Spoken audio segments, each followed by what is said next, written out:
first grade. Free kick in at the goalkeeper. Long shot attempted. Oh!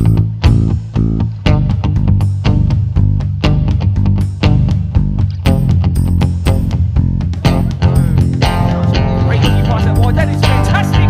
That is sensational. And then the winner.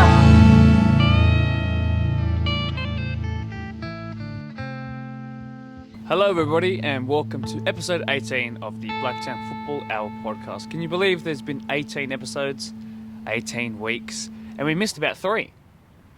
Could have been on 21 by now. Sorry, there's an awkward rattling behind me. Imagine that, 21 episodes. That's how many weeks we've done it. It's pretty amazing to be at this point, and it's great to see so many returning viewers and new viewers each week. And I think we've got some great content for you this week. So let me clue you in actually before we go into our results. So this week, probably the saddest podcast we've had so far, but we're saying goodbye to Sue Sims. Actually, her last day today. Today is Friday.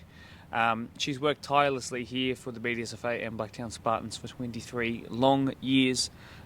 She will be sorely missed. I've really appreciated her guidance in the short time that I've been here, and from the amount of gifts she's received this week, and particularly today, and phone calls in. As well as the attendance to her farewell dinner on Monday night, the Monday just gone by. She's an extremely valued member of the sporting community, the Blacktown and Districts community, and certainly the Blacktown football community more specifically. It's going to be hard without her, and she will not easily be replaced. But we will miss her, and we will continue on. You'll still get episodes each week of the Blacktown Football Hour podcast, don't you worry. But yes, we'll be operating without our favourite, the BDSFA mum, if you want to call it that. We're going to sorely miss her.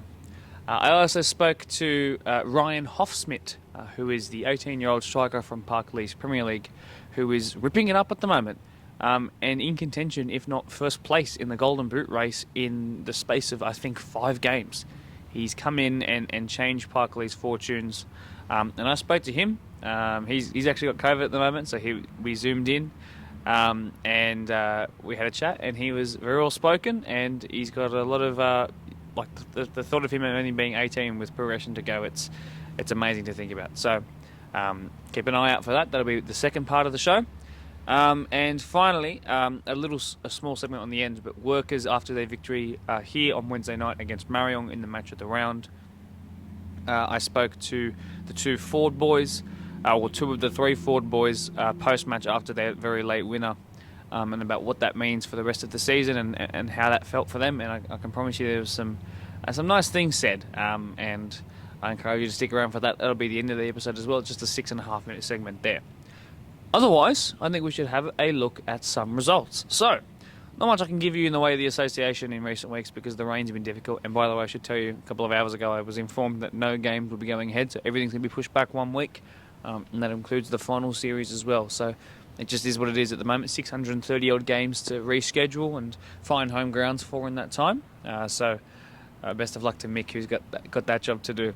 But some results. So in our Deploy PL2, St Pat's beat Spurs on the road 2-1. And in a critical match between between Prospect and Eastern Creek, Prospect won 3-1. So very good for their club championship and promotion hopes. On Wednesday night, Quakers put 6 on Oakville. 6! That game ended 6-2 in favour of Oakville, in favour of Quakers, obviously, while Minchinbury and Glenwood played out a score draw. Ponds put themselves in the Deploy PL1 even further in first with a 4-0 away win over Riverston. And Workers left it extremely late in the match of the round, which you would have seen, and I just alluded to earlier. An incredibly interesting match, an incredibly intriguing match, which I can show you the best moments from right now. Strong foot of momentum. He'll try again, though. Second step of the cherry, into it goes. And then maybe now the cutback, and then White! Oh! It had wonderful technique. Ball. And it'll be easy claim for Moses, who's hurt himself. Oh, no, that's probably the end of his night. Blake Ford having a close down. Oh, what a cross that is into the box, and Jakal was there to get past his man. He then puts it into the box. Barmer is there, past the keeper. Barmer! Oh! And then to the edge of the box, and the shot comes in. Bendel, Keith Graceley on the follow-up! Oh, another great slide in. Maybe a bit late there. The keeper's Going to have to do a lot of work here because it could be fizzed already. He's near post. It's fizzed. And Liam Jackson made a pivotal touch there. A 4-E. Good save. On the follow-up was De Oliveira offside. Who's going to try and flick it in? The offside flag was raised. I thought it might be. Lucy Boama is there as well. And now maybe Chakal! Great save. Wide that goes. This caused all the problems in defence for them. Can it cause the problems in attack for them? Chris Wicks has fired it straight at the keeper. Unbelievably. He's been good all night tonight. Ramos. Oh, and then now maybe! Great save. Chakal still. There are players down in the box wearing both shirts. Nicely won by Reese. Important touch there. And that man's now running through. It's Wicks. Can he get there first? Great slide in. But will it be a penalty? It will be! Dickinson didn't take it because he missed one last week too. Will the Fortune Lightning strike thrice? Great penalty!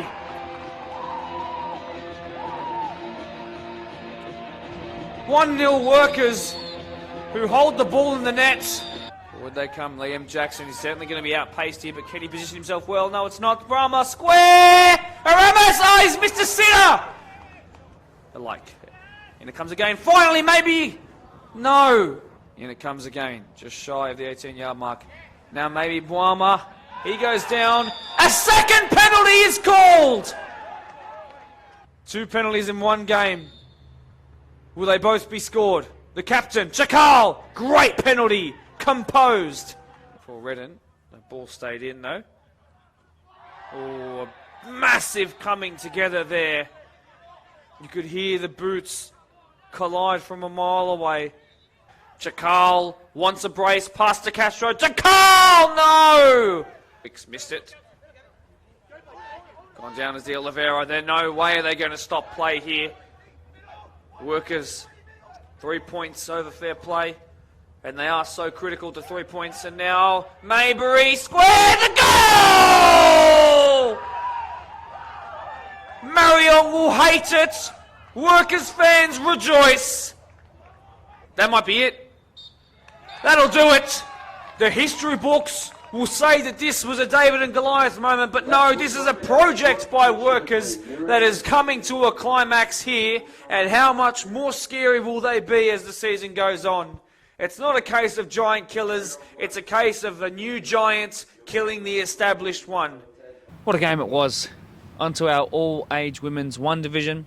We finally had some games. So on Sunday, Rydalmere put 6 past top 4 competitors, Greystanes, while my page is trying to jump away from me here, while Holroyd beat Parklea 2-1, top 4 hopeful contenders there as well. So Rydalmere then on Tuesday night went and put 7, so went from 6 to 7 past Quakers Juniors, and Greystanes responded to that loss with a 4-1 win over Marion on the Tuesday night. So our random league of the week competition returns. So we have the 16s Division 1 mixed competition, where Polonia are top of the table with 9 wins from 11 games. From those 11 games, they've scored 42, but they've also conceded 21. So they concede every game, but they're certainly going to outscore you by certainly at least a couple every single game. So that's how their games tend to go. As I awkwardly turn my page. Hope you enjoyed that those facial expressions during that. In that 16's Division 1 mixed competition, Prospect are in second, 7 points behind first placed Polonia. Perhaps the best competition for Polonia are actually third placed Glenwood. They have a game in hand, and they have by far the best defensive record in the league. So if they win their game in hand, they'd go just 4 points behind Polonia, and you never know. When you don't concede goals, you go on to do good things in finals, that's for sure. So it could be very helpful and very interesting there. Our Blacktown Spartans boys travelled to SD Raiders. It's never easy, that away trip. 1-0 losses for the 13s and 14s. A 2-all draw in the 15s. A 5-1 loss in the 16s. But the 18s continued on their good form, winning 1-0. The men also played. They played Mounties at home here. An undefeated day, really, 2 games. The 20s striding on with a 2-1 win.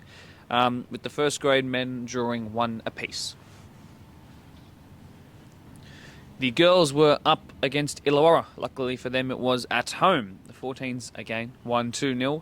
The 15s again won 3-2. The 16s didn't play because Illawarra don't have a team, which is a shame for them. But the 18s also lost. Well, not also, but the 18s lost 1-0. The reserve grade returned and they went straight back to their winning ways. 1-0 they did, while the first grade heartbreakingly lost 3-2. I can show you the highlights for that now. But is going to find Jessica Nash instead.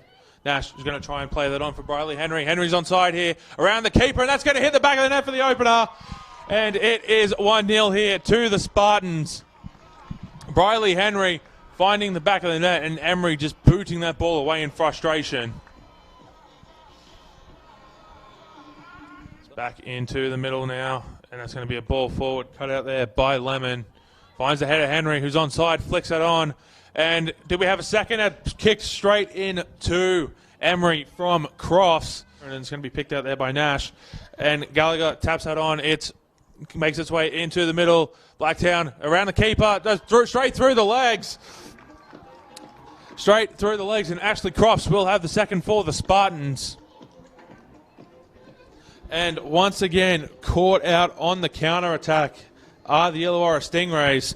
Ashley Crofts hits the score sheet now as Stingrays will work it forward here in the middle of the park. That's Gallagher making her way around everyone. Tries a shot from distance. Bounced straight into the arms of James. So that's a long ball forward. It's Henry with it. Settles it down. Henry out to the left. Shot comes in. And that's off to the left. Straight onto her feet as... That's forward onside this time. And that's a long shot from distance from Galea, wide and left. Onside this time as Emery came out. Cut out. Matos again. That's into the middle. Goes through the legs. That's picked up and that's in the back of the net. That has hit the back of the net and it is Sheridan Gallagher who opens the scoring here for the Illawarra Stingrays. The deficit has indeed been cut in half from that set piece, even if it took about 30 or 40 seconds afterwards. That's a very well-timed move there by the Spartans to avoid the offside trap. Cross comes in, and that's going to hit the side netting for a goal kick to a teammate, and unable to. And Matos is going to pick that up. Matos has got options, shoots herself into James. Deflection. Carney can't get there for the cleanup as Sally James juggles it.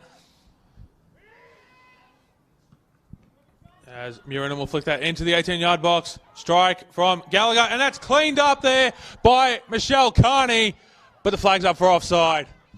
And Illawarra won't find the equaliser there. Middleton gets a touch on that before it can find a Spartans player as Matos picks it up, tries to play that in.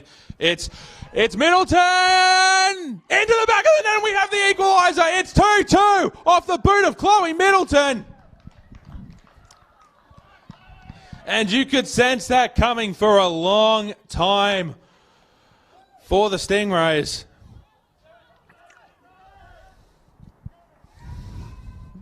As that's a long shot coming in, and it's hit the back of the net! Alicia Muronen has found potentially the winner here for the Illawarra Stingrays. And it is 3-2 in favour of the visitors. Sally James looking absolutely disgusted there as Rose plays that into the middle. Markovsky. And that's full time here. And Illawarra have picked up just their fourth victory of the season. First grade also then played a catch-up game against the same opposition. They also lost 2-1, unfortunately. The highlights package hasn't been released just yet because it was only on the Wednesday night. So yeah, it's a bit of a shame, but once again, thanks to MPL TV for all your help with that. But yeah, unfortunate 2 losses on the back like that hurts, and with a whole host of international players obviously doing international things at the moment, that makes it more difficult. So we head to AYL.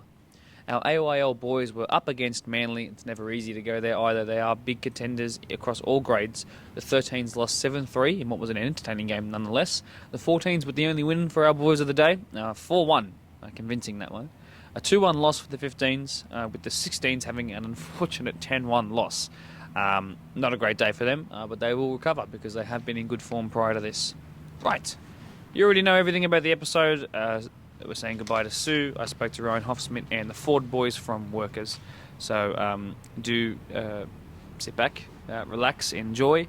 You've sat through all the highlights. Of course, I'll see you at the end of the episode with the goal of the week and the like. But until then, join me in saying goodbye to one of our own, one of our favourite, Sue Sim. Thank you very much, Adam. Thank you everyone for turning up tonight.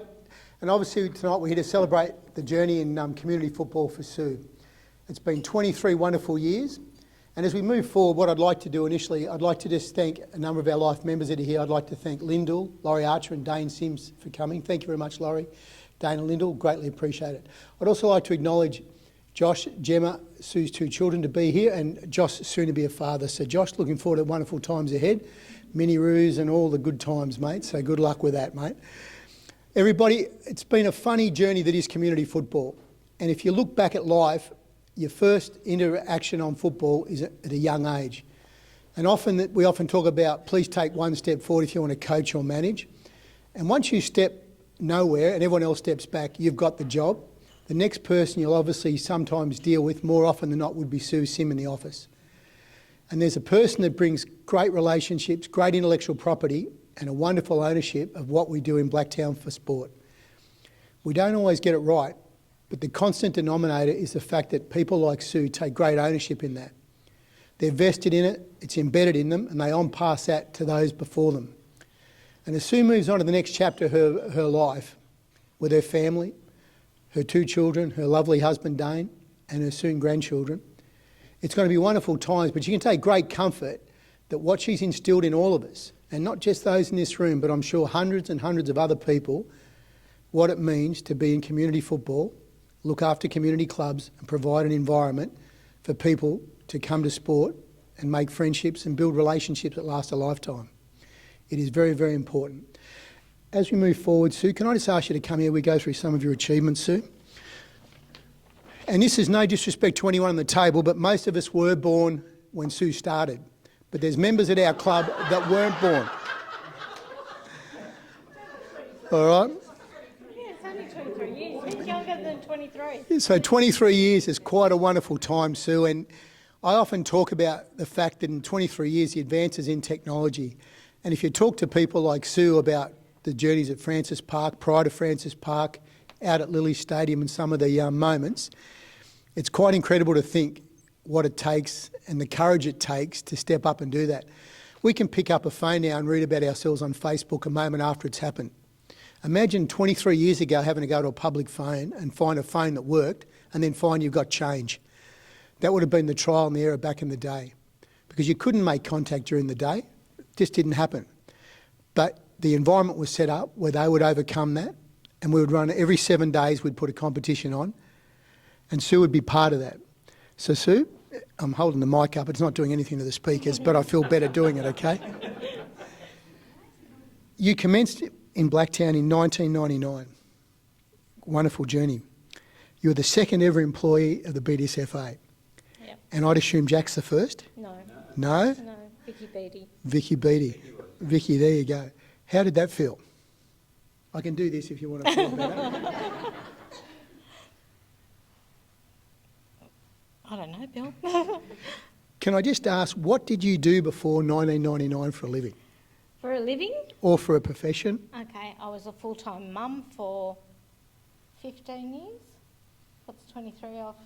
How old are you, Jen? 15? I'm old. Yeah, for 15 years. Prior to that, I worked for the Commercial Bank of Australia until I had Jen. Yeah. That's wonderful. The first 10 years Sue was with the BDSFA, she spent working autonomously in the office in liaison with the BDSFA Management Committee. Thereafter was the Secretary of the BDSA with Jack Taylor, and Sue worked closely with Jack, initially in his role as Secretary, and then from 2009, when Jack became the BDSFA's inaugural General Manager. And obviously they would have been wonderful times. So I kept doing it. They would have been wonderful times. They were, Bill. Yeah, they were. They were. Very different to today? Very different. Very different. And everybody wanted to be there yeah. for the right reasons. Beautiful. And with that, what about automation, phones, technology, Facebook, social media? It's obviously changing your time dramatically. Oh, God, yeah. Sure has. From the Sunday nights? Yeah, Sunday night, Sunday night crew. Laurie removing that, so would Lynn. And clubs had their pigeonholes. I had to photocopy everything, like minutes of meetings, PNDC, team sheet fines, whatever had to go out, yeah. Unbelievable, isn't it? And they came and handed in their team sheets and everybody got together and everybody talked.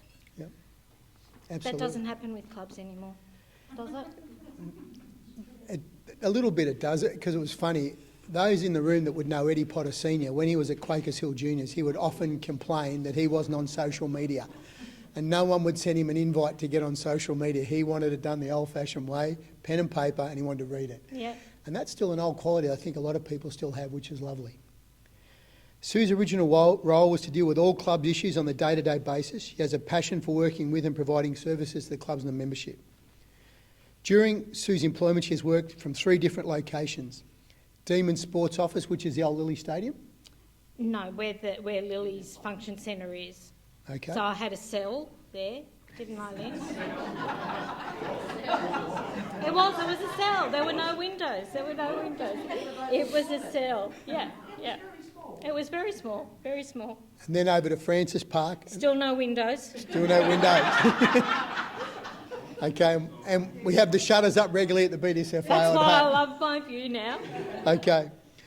Thereafter, moving from the Demon Sports Club in November 2000 and from Francis Park in late 2011, where each event involved late night removal of association property and getting out before the bulldozers started the demolition works. Do you want to talk us through when you left the Demons? The Demons? That night, in particular. I would say that week prior, Lynn, things started to leave in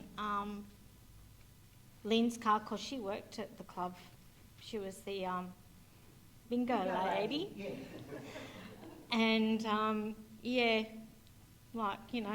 the fax machine would go in my car. Files would go in Lynn's car. Yeah. It was not very pleasant. It wasn't a pleasant, no.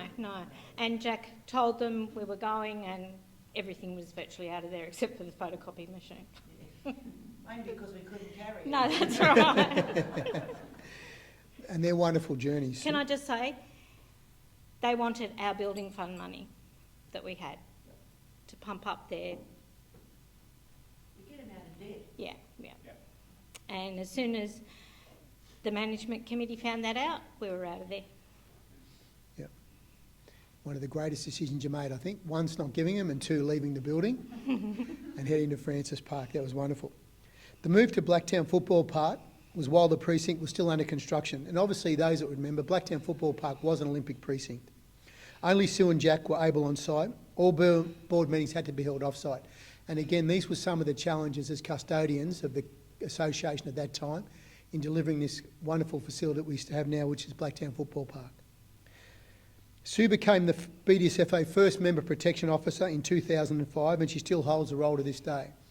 And that's some 17, 18 years on, which is wonderful in itself, and the role has evolved immensely in what its requirements are, its reporting is, and what its accountabilities are. Whilst based at Football Park, at Francis Park, Sue was involved in the organisation of sending association youth league teams overseas. There were trips to China, Vanuatu, New Zealand, that were all organised on her watch. She was heavily involved in the fundraising for those events, which included team sponsorship and raffles. Sue fondly remembers the school camps that used to be held regularly at Francis Park, and there were regularly up to 70 kids in attendance throughout the school period.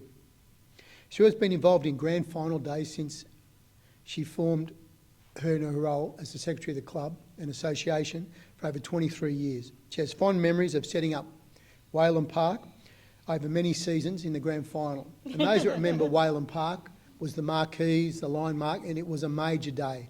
A major couple of days right through, it was huge. Sue has organised the annual dinner since it became a yearly event in the late 2000s, which included the 40-year anniversary in 2018. In 2019, Sue was awarded the Blacktown City Council Administrator of the Year, a fitting role and an honour for the role she has undertaken for many years since she has been in the BDSFA. The highlight of Sue and her employment is the friendship she has made from clubs and committees. Those that have been along with the ride with Sue and invited to attend tonight. Sue got to pick and ask who she'd like here tonight, which was lovely. And I think that's a testimony to the friendship she has created along the way. Sue and the BDSFA thank you for the loyal service. The move from Francis Park to the BDSFA and the satisfaction she got from the hard work with Jack Taylor herself has made that move all the more special. It was such a shift to go from a park at Francis Park to the BDSFA's home ground at Blacktown Football Park, considering the expectation of the member clubs, the collection of funds over a long period of time and to deliver a product. And that would have been a difficult period, Sue. It was, yeah. Yeah. Yeah, it was. And along the way, did you ever think we'd get there? At times, no. I agree with Lynn. Yeah, at times, no. We got the grant from Bob Carr. Some may not know who that was. He was the Premier at the time. 20 million was given to the precinct and we got 5 million out of that, which is our building, and that's about it. The field was the building fund money, $1 million, so. And then there were lots of things that some board members, they were nodding here, no, like the red chairs, we had to buy them, the seats on the other side of the field, we had to buy them, the scoreboard that doesn't work anymore, we had to buy that. And the warranty's run out too, isn't it? It's been fixed and fixed and fixed and can't be fixed anymore. Sorry? The builder did go bust, yeah. Yeah. So multiple Yeah. challenges on many levels. There was, yeah. Sue leaves after 23 years within the BDSFA. She takes with her an unprecedented knowledge base, relationships base, and friendships formed upon multiple levels. And if you talk to people about throughout Football New South Wales, throughout FA, a lot of them will tell you about Sue Sim. There is no substitute for the journey and the time in the cauldron. It's unforgiving at times. The demands of community and demands of volunteers is huge, guys. So to stick at it for 23 years through the changing of clubs, the changing of the guard on different age groups, the changing of the guard at committee level is huge. And Sue has been a regular constant in that space. And I can say, because I talk to a lot of clubs where we go, they take tremendous comfort when they pick up the phone and Sue's voice is down the end. And there's a problem, there's a knowledge they need to know. Sue knows about it. Sue has had the wonderful relationship with her husband as a chairman and a secretary role, which is second to none, I believe, in our history and our community. Her children from Doonside have played in the sport. And that shows a wonderful testimony again to community sport. So Sue, as you go through the next phase of your life, as a grandparent, you'll always be a mum and dad to two wonderful kids. You'll always be a wonderful wife to Dane. Please enjoy this on behalf of all the association, of all the friends, all those that can't be here today. And please look back fondly on the time. We will look fondly forward in what you've given us and the memories you've cherished. Thank you very much. Thank you, Bill. Everyone, Thank can I be you. have upstanding for Sue Simms?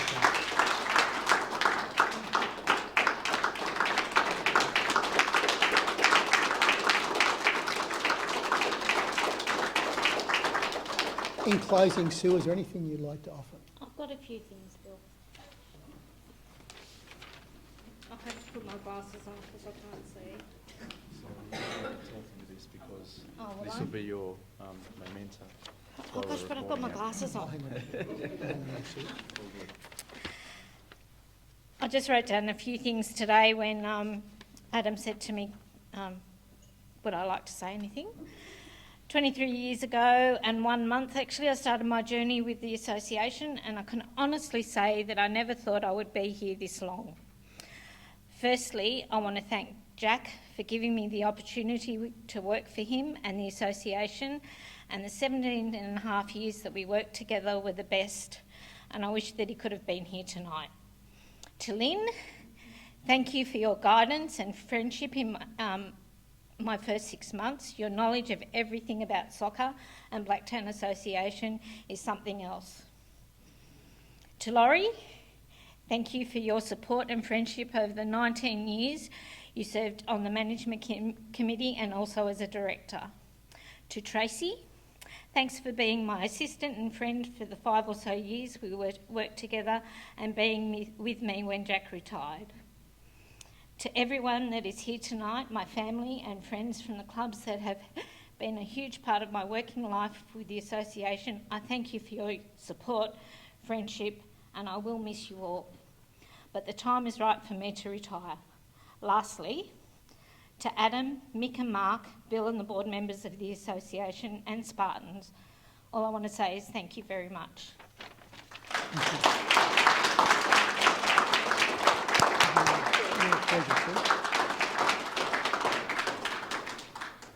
We just have a small token of appreciation here for Sue. We've got some flowers and some chocolates, and Thank you. a little gift Thank for you you very as well. much. Thank you, Adam. Thank you. Everybody, one last time. Guys should be upstanding for Sue Sim and her farewell.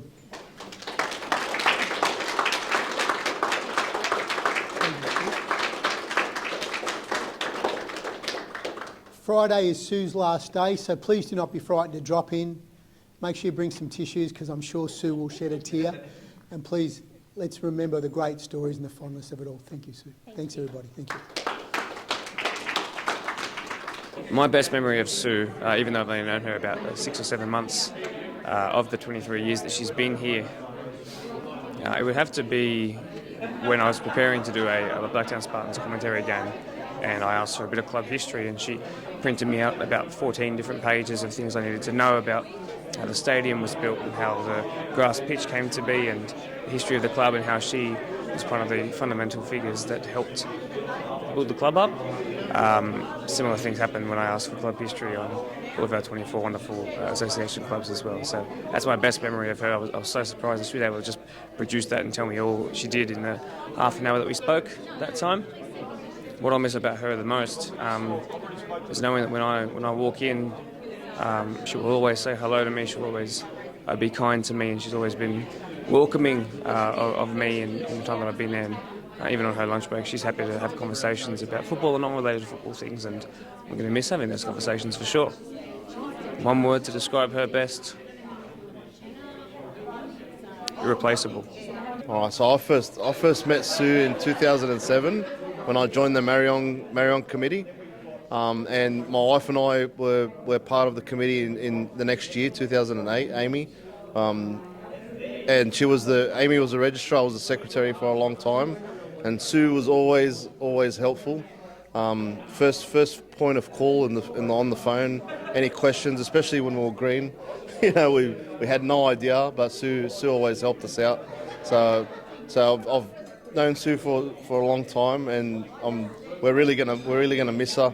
Now I'm in the board, but it's a little bit different. I don't probably call the office as much as what I used to, but really enjoyed Sue's wisdom and knowledge through all of soccer, and even in dancing. My daughter was involved in Fizzy for a while, so known Sue in that way as well. So it was an excellent time, and thanks Sue for the memories. So, thank you. If you had one word to summarise Sue, what would it be? Wise, definitely wise.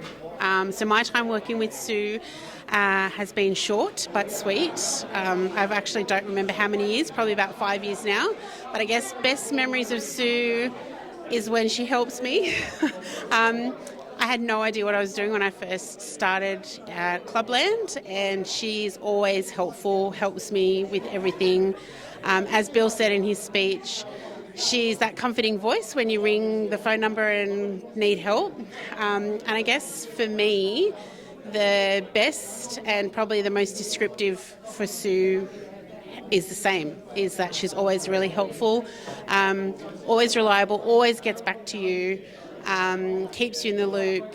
Even if things take a little bit of time, she comes back to you and lets you know what's happening. What would I miss the most about Sue? The same. Her helpfulness and her willingness to be there for us, particularly when committees turn over and change. She's that person that's there to help you understand what your role is, what you're supposed to do when it comes to clubs, and just being there for our members. So I actually will really miss Sue, and I'm really sad to see her go, and I think she's a big loss for all of us at BDSFA, and she pretty much is BDSFA. So wishing you all the best for your retirement, Sue, and the next chapter of your life, and hopefully it's exciting and you're not dealing with 10,000 people complaining at you. So yeah, all the best, and thank you from Newbury and from Spartans and everything that you have done for us over the years. One word to describe her best? Helpful, definitely helpful, and probably patient is probably another one. I'm sure she gets all the same stupid questions from all the same stupid people, but yeah, just never shows her frustration or intolerance of putting up with our stupidity. So thank you for being kind and looking after us. My best memory of Sue would definitely be her with the kids. So back in the days we spoke about earlier, Francis Park, Sue would come out and she was the organiser and the executioner of all the children when it came to the holiday camps. Yeah, that's my favourite memory of Sue. What do you think you will or the BDSFA was about her most? Definitely her knowledge and I guess the legacy of knowing everything that she could. If I ever needed to know anything, still now to this day, I'll ask Sue. In a year's time, I'll still ask Sue. I'll call Sue and ask her because she has a wonderful memory of everything that has ever gone on in our association, down to people, places, everything. One word to describe her best? One word to describe her best. I would say loyal. I think for me it was probably the first time my son went to summer soccer at Francis Park. She was the smiling face we walked into and took his photo.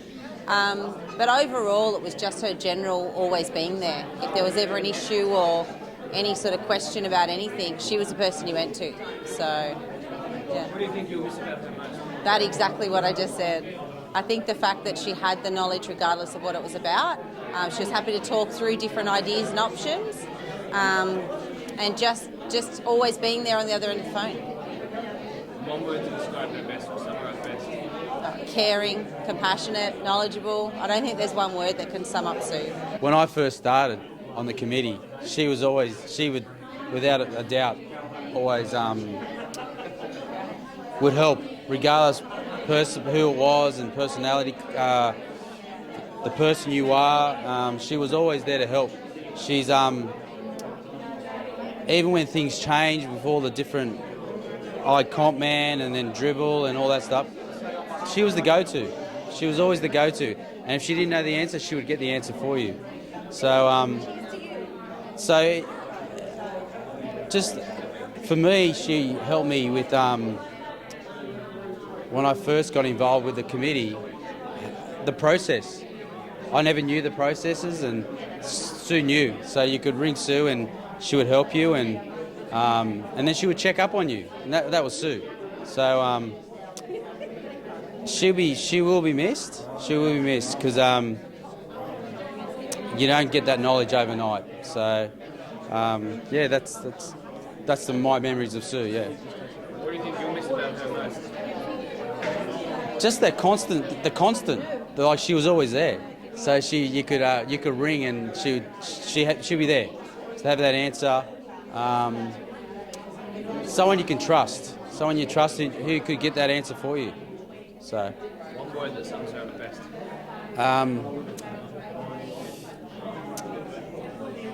The knowledge. She had knowledge, and that was from experience. So, one word to describe Sue: caring. Okay, my greatest memory of Sue, and it's going to be one from left field here, it actually happened last week in the office where we were short a toner cartridge. It was a black toner cartridge, and she rang up a week prior to, and we still hadn't got that toner cartridge delivered. So she got the same fella on the end of that phone and she gave it to him. So there's no way that I would want to be on the wrong side of Sue, and she certainly proved that. So while that wasn't a football memory, it's certainly my greatest memory of Sue, and to say stay on her good side, which a lot of people quite obviously were because of the way that Sue dealt with everyone within our footballing industry. What do you think of this about her the most? Basically seeing her either come through the door or I come through the door every morning and greeting her and saying good morning and how you been, etc. Sue's a very loyal staff member, quite obviously, and she's been with the association for 23 years, so she's that voice on the end of the phone when everyone rings, and she's taken all of her roles extremely seriously, and she's worked very diligently in her time that I've been here over the last 2.5 years. And being the MPIO, she is a very confidential person with respect to those aspects, and helps our clubs and members along the way that way. What's one word to describe her best? I think the best word is loyal. She's been here 23 years and part of the association. She said that she stayed on after Jack Taylor left because of the clubs and because she wanted to serve the membership. So Sue's definitely a loyal person. Sue, on behalf of Blacktown workers, after 23 years, we really hope you enjoy your retirement with your husband, your beautiful kids, and your lovely grandbaby when it's born. Best thing about Sue is the lovely voice you get when you ring the association and she answers the phone. Look, I really hope you enjoy your retirement, and on behalf of workers, yet again, thanks for everything. Favourite memories of Sue would be her character, her personality. Sue's a very kind, loving person, very, very available for us, and always helpful, and always been out there for us when Spartans needed some support, especially in the registration time of the year. What do you think you'll miss about her the most? I'll miss Sue having been able to call her anytime I want to get support, her availability, and just really having to find an answer. Sue's always got an answer, so she's very helpful in that space. What's one word that describes her best, or sums her up? One word to sum up Sue or describe her best would be very hard, I would say. There isn't really a word to sum up Sue. I would say Sue's really more of a person who's true to herself, and that would be the best way I would sum Sue up. Sue, for me, my best memory is our days of grand final days at Wayland Park. You know, those weekends where we were there from sparrow farts to the end at 6 a.m, and especially in the old days when we were at Francis Park, and we had to pick up all the fridges and with Dane and Jack and yourself and Robin. So they're probably the best memories of the camaraderie, the fun, and even though it was hard work, it was great being with. What do you think you'll miss about her the most? Sue, I think you just missed the fact that as soon as you were on the phone to BDSFA, it was you. And there you are. You always knew that you'd get the correct answer, whatever the question would be. It was always someone there to answer our calls. What's one word that describes her best? Just trustworthy. Why trustworthy is because when you treat everybody the same way, it didn't matter, and the diligence of how much work you did. Mate, I remember back at Francis Park going in there overnight, and Sue's there, and it's regimented because she got so many people to get through, and she was all over it. It was like being an orchestra player, and she was the conductor, and everyone had a place and a role, and she got through it and moved people around, and it was lovely. And it was one of my first interludes, and the commitment, and again, Sunday night, end of a long weekend, you're trying to get things away, and Sue was all over it, checked every item verbatim, didn't miss a beat, and that attention to detail was wonderful. What do you think you'll miss about her most? Her commitment to community and those that she loves and adores, the 24 clubs, the people around her in the space. It'll be, mate, how do you replace that? It's irreplaceable. It's a DNA in the day's world, very hard to replace. How do you instill a lifetime of her commitments and achievements committed to the community? Very tough. What's one word that summarises her best?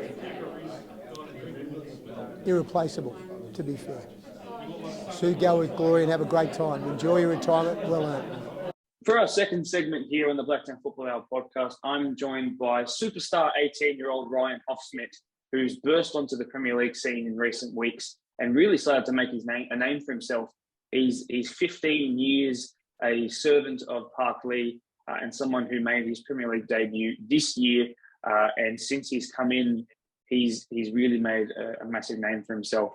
And you would have seen him on the match of the round a couple of weeks ago, Parkley, when they won 5-0, and he scored a hat trick. So we're going to talk about his progression through the years, what it's like to play for, I guess, what you can call his boyhood club, and what he aspires to do, and what's got him into such good form in recent weeks. I think it's all very interesting, and for a young kid who's watching along now, who might be wondering what it takes to represent on match of the round level and be at the Premier League, I think Ryan's a perfect example of someone who's in the process of doing that. So, Ryan, thanks very much for joining us here. I know you've got COVID at the moment, but I'm glad that you're doing well and well enough to be here. But how are you feeling generally? Yeah, no, feeling good. We've been in really good form recently. Sad to see it be postponed this week. Sad to see the boys not be able to play this week, but yeah, no, going really good. So I think Parkley, we were just talking about it beforehand. Yeah, there might be a chance that finals don't. It's probably going to happen that finals don't happen this year. But I think if you can end the season in really good form, you individually and you guys as a team, I think that gives really good signs for next year. There's a lot of good experience and youth mixed in with that Parkley side from what I've seen. So even though finals is probably off the table this year, are you excited in already being able to look forward to next year going, yeah, there's certainly a chance that we're going to be competing? Oh, 100%. This season we've clicked really late during the season, which is like starting on now, but really excited for what comes for next season. All the boys are really excited for it because, yeah, we've really clicked over the past couple of games, and really think we can cause havoc next season. Awesome, that's what I'd like to hear. Tell me about how long you've been. I mentioned it in the little intro spiel I gave you about you, but tell me about how long you've been playing football. When do you first remember kicking a ball? I remember kicking a ball, like, there's photos of me when I was like 2, like only just beginning to walk and like get up, using a soccer ball to get up and stuff. Like, probably around then. I've always been a fan of it. It's always been a sporting household over here, and I just so happen to choose soccer as well as my other brother. But it's a very big sporting house. Excellent. That's what I'd like to hear as well. Now, this year, obviously, you talked about the upturn in form with Parkley and then their Premier League side. And I would suggest that sort of coincides with you coming into the team, as well as a couple of other changes, of course. So I want to talk about how, before we talk about this upturn in form where things started going really, really well, I want to talk about how the year started. So where were you sitting in terms of Premier League reserve 21s? Where were you sort of sitting at the start of the year? So at the start of the year, I was thinking that I was just going to be playing 21s because that's how, I don't know, my thought was going to be. Like, I've always been in 21s and it didn't look like I was going to be playing Prems this year. I was playing reserves, I reckon. I was thinking I was going to play reserves, but during the trial matches for the Prems, I got to play at the Blacktown home ground as well. Played there against one of the EPL sides, I think. That was my first debut, I guess, for him, but not during the season, but pre-season. I guess it still matters. But yeah, that's when it basically kick-started that I will be playing Prems this season. I will be going ahead with it. So what was your form like in 21s and reserves before you got that first call up to Prems? Were you scoring as regularly as you are now? Yeah, I was scoring regularly. There was a couple of games where I scored 2 goals, but I actually have not scored a hat trick this season other than last week's game and the match of the round game for Prems. But yeah. So speaking of that match of the round, I know that wasn't your debut. So when exactly was your first actual Premier League first grade game? That would be against, I think it was a home ground game against Marion, maybe. No, I'm not quite sure. How many But weeks yeah. ago was that? Maybe like halfway through the season. Okay. I think. So whenabouts did your first goal come about in first grade as well? This came about when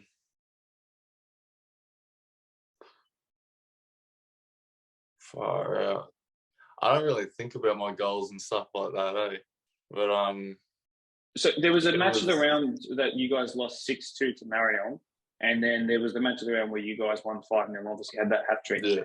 There was about 3 weeks in between that. Was that? Yeah. Was it somewhere in that time there? The first match of the round that I ever played was the Marion one, yeah, at Marion, and I think I played a bit before that and scored before then. Okay. Yeah. So you had a couple of goals coming into the match of the round, which was good, and then the match of the round comes around. Now I had a chat to you just out here. I'm in the announcers box right now for everyone who can imagine where that is. But we had a chat just there, and it was you and your brother Brad, and we were just talking about, you guys had a combined age of, I think it was like 36. Like it was an incredible thing to have you guys both playing, having served the club and played the club for so long. And then realistically, for me, the first time watching you came out of nowhere, and you scored 3 goals. The first one was this incredible dart between two. I'll put the footage up now because I've got it saved. But there was an incredible dart between 2 players and a finish at the near post. You then take it. You receive a through ball from Liam Gillies over the top. Your defender slips. Then you put it between the goalkeeper and another defender. And then the third one was a very brave sort of 1v1 with the keeper, and you managed to squeeze it in. So it wasn't just like 3 tap-ins. It was 3 goals that showed a lot of courage and character. And for an 18-year-old, I was very impressed. Was there something special about that night, or are those the kind of, you can talk yourself up if you would like to, but was that the kind of chances you expect yourself to take? Is that the kind of chances you've been scoring all season? I really did take my chances that night, and I believe it was because we really needed that win. The Parkley Prams really needed that win to boost their confidence, especially with the side like that. But we really needed that, and yeah, I thought I took my chances really well and boosted the morale, especially the score. I don't even remember the scoreline, but it was really good going into the sheds at full time with that scoreline. Good. Yeah, it was 5-0 in the end. You got 3. Liam Gillies scored a penalty, and Rion Walker also scored the last goal today. So, but yeah, so you had a really good game there, and I think it put you on the map for the Golden Boot race. Then you played Polonia a couple of days ago, and this is what really sparked my interest. You scored a double hat trick, 6 goals in the game. Did you tell me, how many chances did you get in that game? Were you guys just all over them? Obviously, you were all over them because of the scoreline, but was it a case of you just took every chance you got? No, it actually was not the case. I missed a ridiculous amount of goals. When I'm talking ridiculous, I'm we're doing corners and I'm trying to do these left foot half volleys that are just going over the bar. But yeah, if I took all my chances that night, I think I would have gotten a Golden Boot for sure. Yeah, well, look, I think the Golden Boot race, I'd imagine the current leader is, I think, maybe just on 9 or just ticking over double digits now. So you're on 9 or 10. I think you got 9 in those 2 games, the match of the round and Polonia. And if you scored a couple before then, you might actually be winning it. And your goal ratio is probably an average of 2 per game, which is just ridiculous to think about. That's crazy. Did you, when you started this season, did you think you'd be in not only Golden Boot race, but let alone just playing so many regular minutes and probably nailing down the striking position in first grade? No, not at all. I didn't think that would cross my mind. I think I'd be just like a reserve player for Prems, or like just coming on the bench, because yeah, just crazy. Especially because I was like star striker for Prems, was like out for an injury for the whole season. I guess that's what really got the team to push me into that position, I guess. Well, I think the good thing about having many strong players and candidates for positions is that it gives the coach the best of issues, which is I have too many good players, which is what you're troubling him with now. I want to talk about Parkley, and obviously you're 15 odd years there now.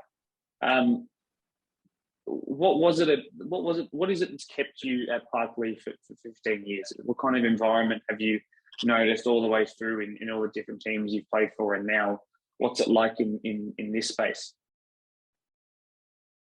I don't know. I've just always been at Parkley. I've always been part of the community there. Always, like my parents have always been part of the community over there. We've always been helping out after games as well. Yeah, there was never one point of me just like stopping playing for Parkley or moving to another side or stopping soccer completely. It's just a really good community that I don't think you'd get from any other club, especially from how close I am with them all. I think in terms of community, that's a really important thing. Parkley is one of our longest existing clubs. They've been around for a long time, and they've been here since day dot. So I think I want to talk about specifically with Prem. It can't be easy as an 18-year-old walking into a squad where there are players who have been there for a number of years, and are at different stages of their life outside of football, different stages of their footballing career. There are players that are around the age of or between the age of 25 and 30. It's very different to the age that you're fresh out of. You got the last couple of years of being a teenager left. So. Yeah. What's that team environment been like? Like, because you've walked in and you've made an immediate impact. Have they just sort of taken you right in, and you're now, they treat you like one of the senior players, or is there still a sense of, Chris Holden, the captain, will come and give you some guidance, and there's still that sort of respect there as a more senior player? What's that environment like now? Yeah. Across all three grades of the 21s reserves and the Prems, we all know each other very well and all joke around a lot. We all try and get down to everyone's games just in time, so we have the whole gang just watching. It really helps boost morale and stuff like that. But especially at training and stuff, it's just good to kick a ball around with the boys, especially from all different grades. It really creates that that community. Awesome. Yeah, that's what I like to hear. My final question I think I have for you is about your aspirations and what you want to do in the future. Now, you've got many years left to keep going for Golden Boots, and then next season, if you start from game one, you'll be right in the running, I imagine. So, what's the desire for Ryan Hoffsmit? What does Ryan Hoffsmit want to do next year? Does he want to lock in a spot in first grade and then just go and try and make it into finals and then go from there? Is that the goal, or is it something else? I think it may be the goal. I feel like next year is going to be a really big year for Parkley, especially how well we're connecting right now. And I feel like I can't leave it at that. I definitely have to, I don't know. We have to stay there, especially for the connection that we all have. And yeah, I reckon the future is going to be really good.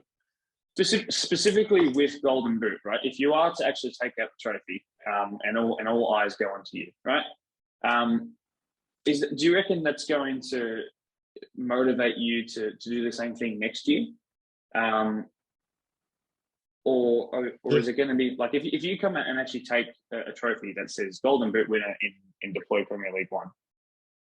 Is is there going to be more to offer for you after that? Do you reckon you can come back next year and put in the hard yards again to do it again?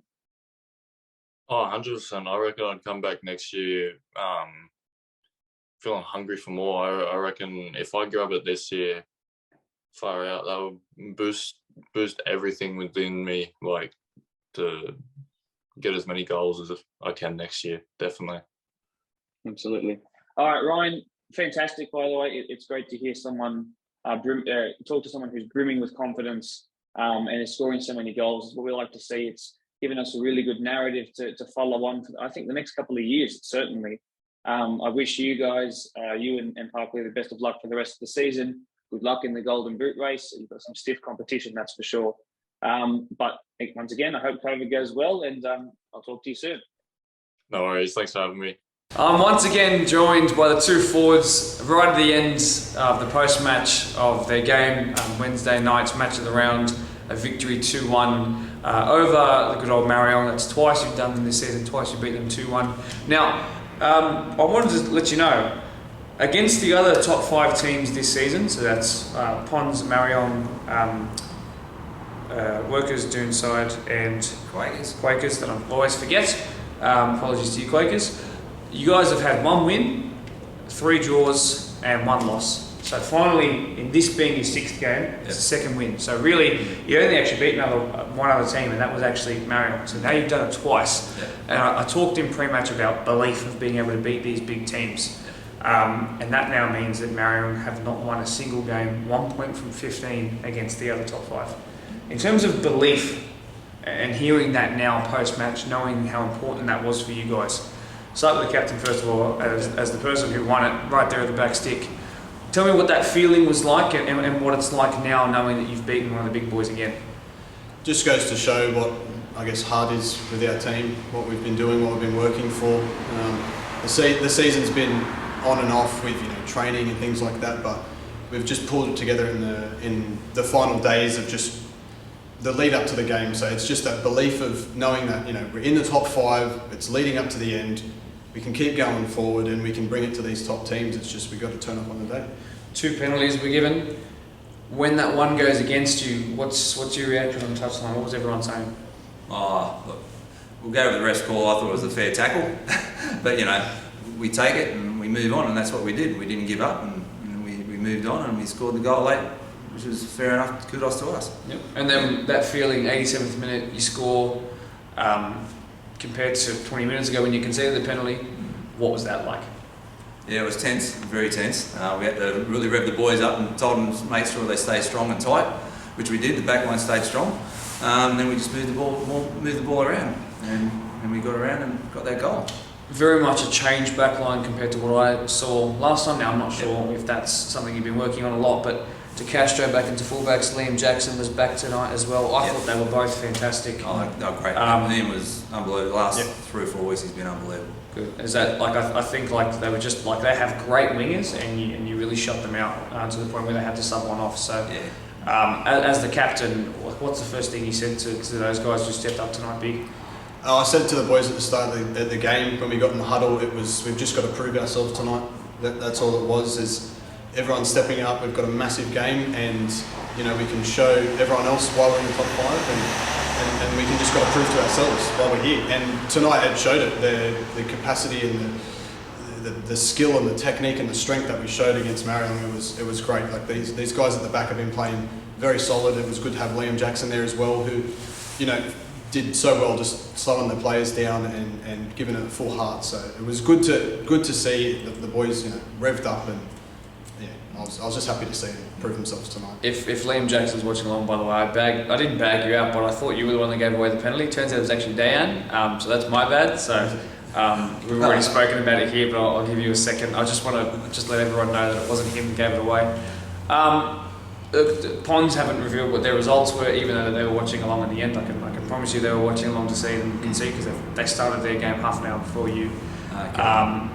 But you guys have another big one in a couple of days' time. Quakers have had more rest time, but everyone's had quite a lot of time off. So really, it'll be hardest on you guys because you've now got back-to-back after a couple of times off. So Is it back with the same squad? Is it trying to get that same starting 11 fit again, or is it just a belief in the squad and rotation? Oh, the whole squad's, we're right. We've got a couple of other guys coming back who couldn't play tonight, and they were first graders too. So the guys come in and stepped up tonight. But we'll have a couple of fresh guys on the weekend. But if the boys are right, we'll start the same lineup. No reason why we can't. And it's a big game against Quakers. Yes, it's going to be hard, and I know what they'll be like. They'll be strong too. So we'll step up. We'll show what we're made of. Definitely. First thing that came to my mind when the game ended, I said something along the lines of, it's not quite David and Goliath, because you guys are on that same sort of Goliath level now. That's what you've been. That's been your project, your long shot goal for so many years since Workers came back into the Premier League scene. So obviously there's still a long way to go in the regular season, and there's a final series for everyone to be competitive in too. But does this go to show that last season you might have had one-off big wins, but this season you guys are actually really competitive and you're getting better and better? Like, how is that what the sign is? Of course, it's a positive sign of what it was last year. We've been building it for how long? I said it was 3 years up to here, and this is the 4th year that we've been trying to build it. So we're at that level now, and it's really showing what we can do. And we tighten up those little bits, those games we lost, and we know reasons why we did it and things like that. And we just have to tighten up the little bits of it and keep going forward. Just get more wins and keep building forward. That's all it's going to be. It's still going to take time. We've still got the plan to keep going. So we just got to keep pushing ourselves harder for the end of the year and just make it end strong. Absolutely. Well, best of luck to both sides coming up again Saturday, 6 p.m. In the match of the round. But until then, great stuff, Marco. Thanks very much. Some great entertainment tonight. Really do appreciate it. Controversial way to win the game, I'd say, from a Marion perspective, with a player going down, but you're entitled to play on, and play on they did, and found the winner they did. And you can tell by the reaction of the Ford boys post-match, even at 11 o'clock at night, something like that it was, they were extremely keen to talk and discuss the result that they've had, and they move up into third for the time being, and it's looking really good for them. So the new giants to the scene beating the established ones, as I said on the mic while we were live. I'm now going to show you the goal of the week.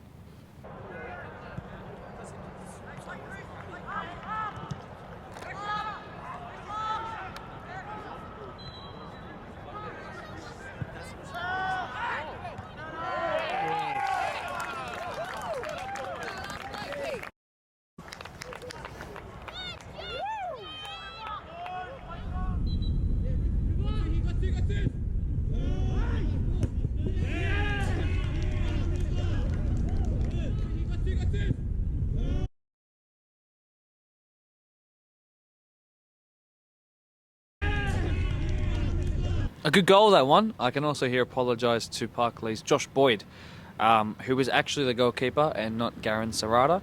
We only found out after I'd asked their coach. He said it was Garen, and then obviously it wasn't Garen, it was Josh. So apologies to Josh if you've gotten to this point of the episode. If you make some more saves, I guess we'll post them. But yes, I think that's going to do it for the episode. So once again, if you are new around here and you haven't liked the video, you haven't subscribed just yet, please do it. We're on the way to 450, I do believe, on the BDSFA TV YouTube page. And the likes let us know that you're enjoying what you're seeing, the content you're seeing, the highlights packages that we produce. So yeah, please leave a like, subscribe if you haven't already. I'm going to cue the outro music. Thank you so much for watching. Goodbye to Sue Sim. We're going to miss you quite a lot, and we'll see you next week.